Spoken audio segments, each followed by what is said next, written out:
Hello. Hi, everyone. Hello, and welcome to the Environmental Podcast.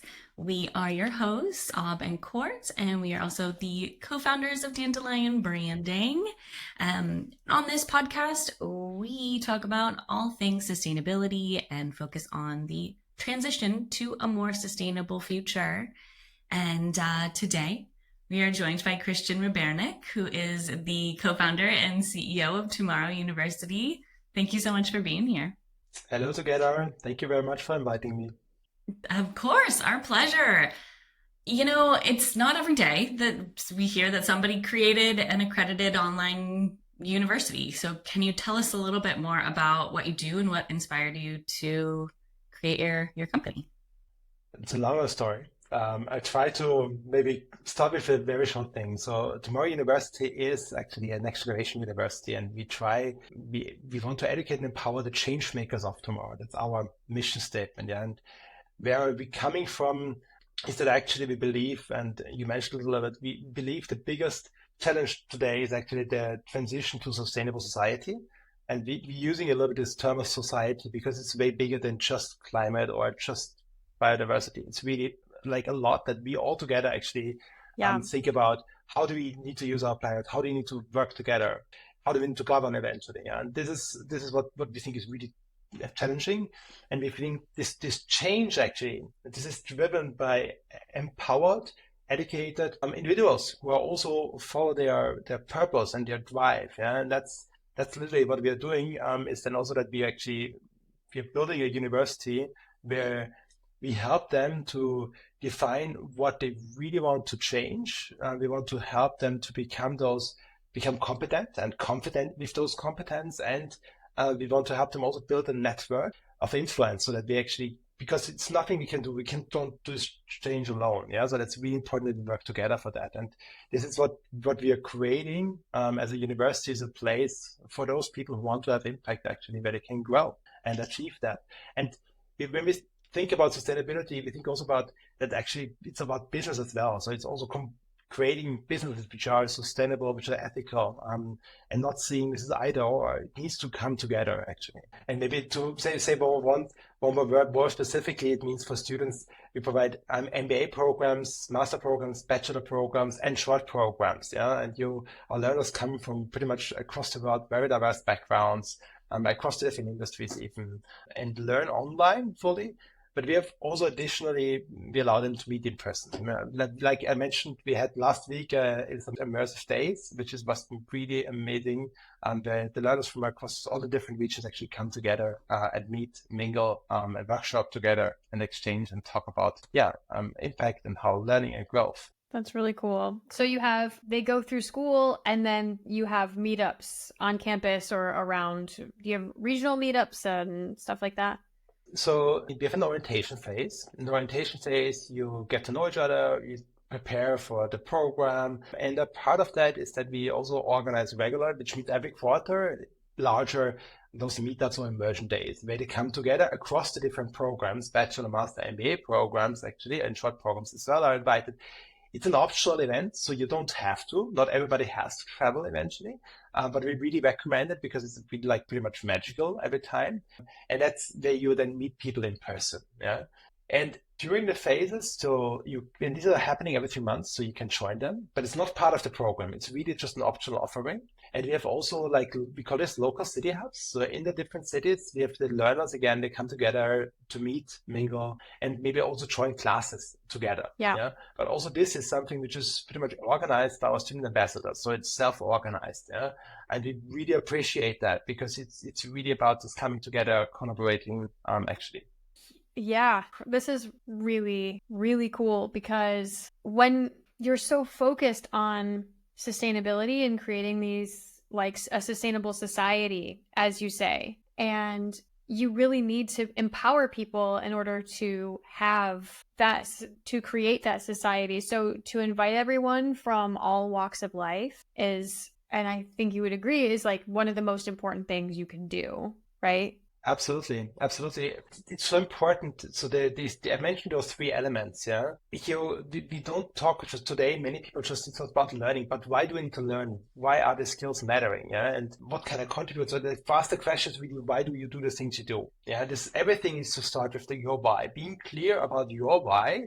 This gives you the energy. This gives you also the direction actually of everything. And this is then the base. Also, the whole program is organized around that once you start with your mission, with your values, and based on that, you actually learn and develop your competencies, which are important for your mission. So you are actually connecting the things. Yeah. If you're learning something, for example, about, I don't know, technology, about business, financial models, you not just learn about how to create a financial model and have the skill, but you actually think about, hey, how can I eventually apply this to my project, my program, my company? How can I create a circular economy model, which is not anymore like day before, but maybe how can I advance it on my mission? And this is what we are trying to make it really with that also applicable. And this is what we're doing also check in throughout the whole program. So of the immersion day last week, Friday, what we also used is Sami, one of our from the faculty members, he really created a workshop about reconnecting with your mission. And this is what we're doing constantly, checking in.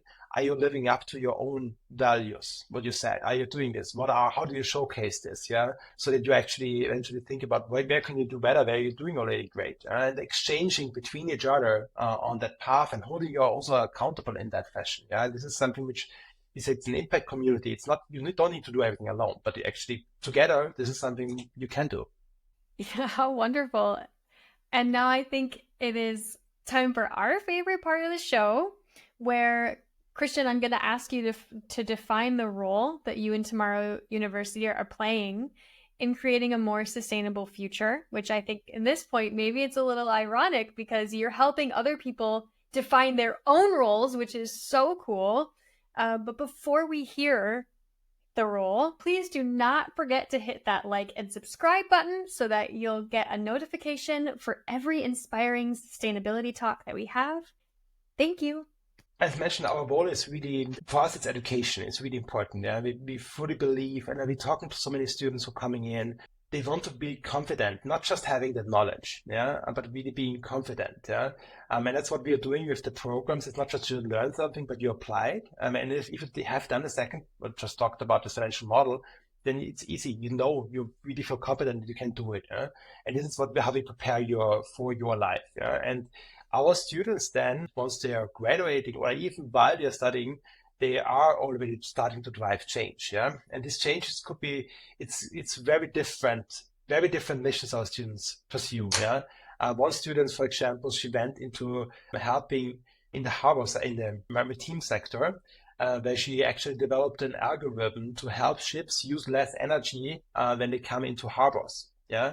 And they're optimizing the AI and getting all the data from all the different ships and optimizing the speed of which they actually drive to the harbor so that they don't have to wait in front of the harbors. And this is really helping just more talking about climate and CO2 emissions. Yeah, very specifically. We have another student, she's from Sweden, which I think she's really doing a tremendous job. She is actually a migrant herself, and she knows how important language is actually if you migrate, yeah, to get jobs, but also to get on with society and learn and connect with people. And she created for migrants a platform actually to connect, as to learn a language and connect with other people from the community actually. And has done this, and it's really a tremendous job actually on that side.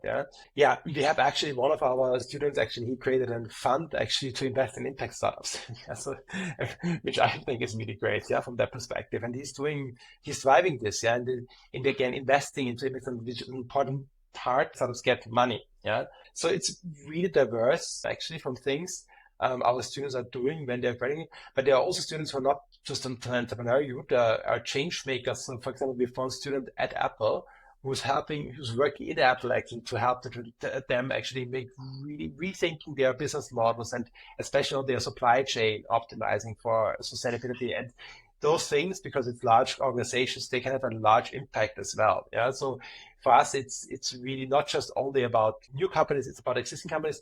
And some are also just switching a career. So we see also that people coming to us and they want just to equip with the skills so they can change eventually their roles. Yeah. maybe they are consultants Yeah. today, but they want to go into a role in a company, and then they want to build that confidence, build those skills so that they can do this change and to join a company which is more in line with their purpose. And this is something we see across the board actually, is that it's so important, I think, also when it talks to organizations, that they are aware of what we see currently as a trend, is that people just don't want to have only a job. They want to have an employer and actually an organization they're working for, which matches with their values and their purpose. Yeah. And that's also when the people just unfold themselves way better and are more effective. Yeah. And this is what we see is it's really important also for our students when they actually go to jobs, that they're actually looking for the right companies where there is a match between them and their organization. Wow. And with them, they can really accelerate those organizations as well. And that's where I think what is really key, also looking at how to get talent. Yeah. I can't imagine. Like, I just want to say thank you for the regular check-ins with people to make sure that they are on their path and following their purpose, because I don't think I've ever heard of my university certainly didn't ask me that, you know. They just were like, okay, these are the classes you have to go to. But at no point was it a priority to make sure that I was doing a degree that would be fulfilling. I don't know if you had a different experience, Courtney. No, totally. The reason why I'm doing what I'm doing is also because my experience was actually more pragmatic. So to be honest, I dropped out of university in the first place. Yeah. So I'm not the role model when it comes to studying actually myself. And it was because I was just learning things for the next exam and to pass the exam. Yeah. So I never was really learning for myself and understand why I was learning except from the exam. And this was not very motivating for me. But also when I dropped out, I noticed that actually I was lacking skills. Yeah.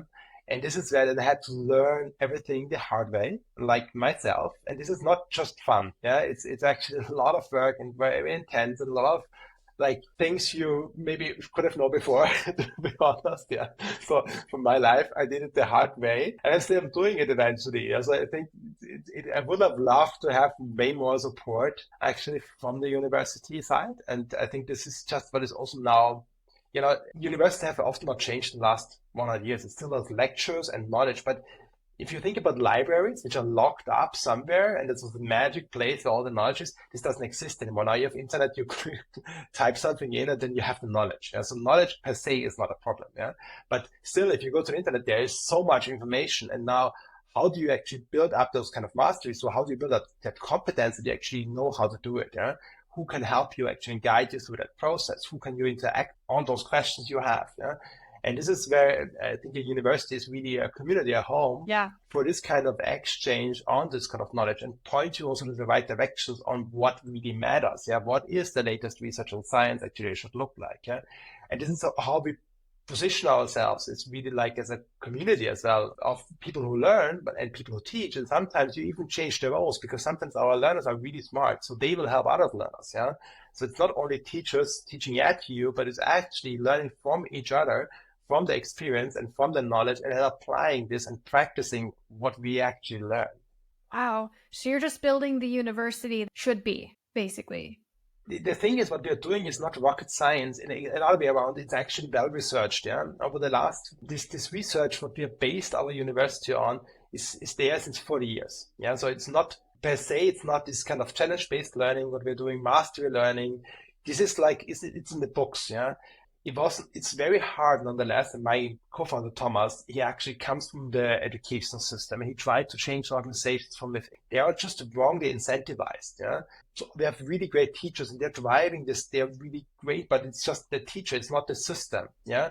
Which means that the classes are very so different. Yeah. So if you think about your school, most likely you have 1, 2, 3, 4 teachers which have been outstanding and you learned a lot from them. But it's not every class. And this is something which we think needs to change because I think every class should be outstanding. The whole learning experience should be outstanding. And this is where thankfully this technology can help a little bit because we build our own learning management system to create a cohesive, but also a platform which is like data-driven so that we can optimize. We learn from the student what works, what doesn't, and then we optimize again every class.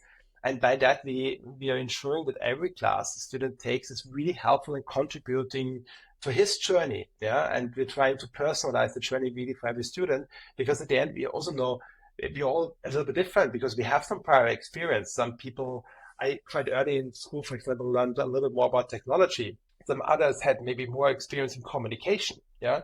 And I think so we are all different with our experiences also from our family and background. And this is something where we are different. And this is something which should be reflected also in the program so that not we are in a class, we are treated like we all have the same knowledge and we need to progress also at the same speed.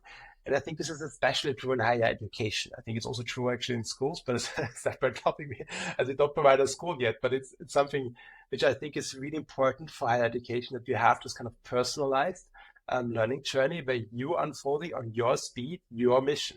Yeah. How do you, I know it's a really big question, but like broad strokes, like how do you personalize it and also sit it at scale, I guess? Yeah, so there are many ways you're doing this, but I give you an example. I'm one of the called challenge owners of technology revolutions, where we talk actually about technology trends, and we help to. One of the tasks is to create a technology trend. But then again, if you just learn about technologies, why do you do that? This is not so meaningful. Yeah, right? Yet another technology trend. Who needs it? To be honest, yeah. And if you go to the class, you would be frustrated and say, hey, yeah, I do it because I want to get a grade. Yeah. But that's so sad, because then what we are doing is we are asking you, hey, what are the technologies that actually changed your life in the past? Yeah. What are the technologies which you think are actually important in your life in the future, which will change the way how you do business, the way how you work? Yeah. Now pick one of those trends which you see that really impact you, and now go deep on that. Try to really understand that technology trend. Yeah. What are the impact actually on society, on the work, on the planet? Really important. Yeah. So what is the impact? What are the risks of it? And then let's have a discussion around this. Yeah. And all of a sudden, from this stupid technology trend, it's actually already something which is very personalized, because it's your technology trend which matters to you and to things you do. Yeah. This is just a little example of what personalization in this kind of regards can do. And Yeah. we're not doing this as an exception in this class. This is happening across every single challenge. Yeah. This kind of personalization, and you're building up those competences. So, for example, Wow. let's think of this. I'm a public speaker, so I'm really trained and doing. We have students who are public speaking, and they're really great speakers. Yeah? And so now this is something I know based on my target. I want to pursue that. I want to get better in public speaking. But how do I learn? And then I see actually who is in the learner directory. We have a competency mapping, and so I can see who's really good in public speaking, for example. So I can talk to people and make them as a mentor for myself. There's a mentoring network. So everybody who also wants to be a mentor, you can get those mentors, and they will help you actually on your journey again. Yeah, this is again something very personal, because it's my goal, what I want to pursue, and it's the people matters. Yeah, it's like, from who do I learn this? So I pick those people who I think they really advanced eventually. Yeah, and they help me then in that journey to build those competencies. Yeah, and at the end, this is what we want to drive here. We want to enable those competent individuals, which are empowered and connected, to drive those impacts. So they learn throughout the whole program. So for sure, they also learn about sustainability foundations. Yeah, they learn actually about thinking and acting responsible. Yeah, we have instead of just talking about leadership, we have responsible leadership. Yeah, and we talked about financial models, but it's also about like what our sustainable business models look like. So it's a lot about we think this kind of, it's really important that you again don't just treat and for optimizing profit only. Again, it's about this kind of combination. Yeah, and then when you work on group projects, which they do, we always recommend that this is what they pick also, is to work on one of the SDGs. Yeah, so they pick actually projects which are contributing to one of the SDGs. That's the reason why your question is also like, for us, it's not just climate as one impact. We really think that we want to educate students and allow them to choose their topics where they want to have impact. Doesn't matter if it's not, as examples have been with education. We have also students which are very interested in biodiversity loss or energy, green energy, big one. Yeah, very different perspectives. And this is also interesting because they can learn from each other and get different angles, and exchange actually their perspectives. What an incredible community you're building. What an incredible. Thank you very much, Courtney. You're floored, I think. I'm curious, where are folks, like, where are most of your students like around the globe? Is there a trend or? Yeah, so we have been founded 4 years ago now, pretty much, yeah, and we are coming from the German-speaking region, so that's the reason why most naturally our biggest network and also where we had the most exposure is actually in DACH region, yeah, German. But the students are coming really, I would say, yeah, 50% coming from this region, 30% coming from the rest of Europe, continental Europe, 20% is in the rest of the world. So you might sit in a class and we have students from down under. I'm sometimes actually impressed how they manage into the time zones. We have students also from Mexico, from Nigeria, from Dubai, and then yes, from Scandinavia. You can sit in very diverse classes actually at this point of time, and we see there is this kind of the interest really to develop your own purpose, and this is what really resonates really well. Yeah, and we have now the MBA programs with 6 MBA programs. From new work and positive psychology to green marketing to sustainability, innovation, and leadership, which resonate really well, especially also with professionals now. For the ones who are not want to do an MBA yet, that's where we have the short programs. You have also short programs. You say, I want to become a responsible leader. Then there's a short 10-week leadership program where you learn about responsible organizations, responsible leadership, for example. Very customizable. Dude, like you have something for someone at any level of their journey. Yeah, what they all have in common is they want to have impact, and what they also have in common that they need to want to have the flexibility. Yeah, so many of our students they work at the same time, or they have some other endeavor or some other specific reason why they want to have the flexibility. For example, you have people on maternity leave, yeah, who want to study actually, and just prepare also eventually for a career switch, yeah, and as a great opportunity and upskill them and get really ready and confident in that regard. Yeah, so but we have also, I don't know, there are some very senior people also joining the programs who just see that this is a necessity. And the climate, talking about climate, this is not solved in the next 10 years, most likely. Yeah. So this is something, and this is where we think education, it's not a quick win. It's not that we tomorrow have actually, I don't know, CO2 reduced by something like that. It's not happening. Yeah. But what we can do, and this is our contribution, is when we work on education empowerment, is that we have maybe a slower start, but we think that the force at the end is way bigger. Yeah, because you're teaching people from the core of sustainability to start with the core of sustainability, and that colors all of the other decisions that they make. And these are MBAs. So yeah, I mean, we believe that business has some of the biggest say in how our society moves. And you are teaching the next generation of entrepreneurs and business owners to start with sustainability and not tack it on. And that's exactly what we need, I think. I fully agree. So we are doing really our best to really educate and empower the people. Yes, and just to mention this last piece of empowerment is so important because this is a joint problem, and this is like shouldn't solve it by itself. And also last week we had the founder of the Impact Festival with us, and just sharing how actually to organize, for example, how do you design an event from the ground up for sustainability? It's not a solved problem. Yeah, event business is not to make this really like sustainable. It's not a solved problem. So it's really great to have this community actually where you can touch and exchange on this. Yeah, the same is true for financial institutions. Same is true for supply chain. We work together with DPD, for example, which is one of the largest European logistics companies. That's the reason why we're working together even with Eintracht Frankfurt, which is a soccer club in Germany, yeah, because they also need to advance and they're also developing technology to become more sustainability and make things more efficient. Yeah, there are a lot of challenges in the sports world as well. Yeah, so I think there are a lot of in the end, we need to all collaborate. Yeah, it's not that one industry, maybe we have different ways of contributing, but I think it's all of us need to change, advance. And there are great business opportunities with this. This is, I think, what is also important for us. It's not just sustainability is often seen as a cost factor. And I think it's not at all a cost factor. It's actually the other way around. It's the way to stay actually in business tomorrow and also extend your business. And I think that's a really beautiful note to end on, that sustainability is the way to stay in business tomorrow. Where can people find you? Where can they connect with you if they want to learn more about Tomorrow University or just have a chat with you? So the best way to connect with us is just open the website tomorrow.university.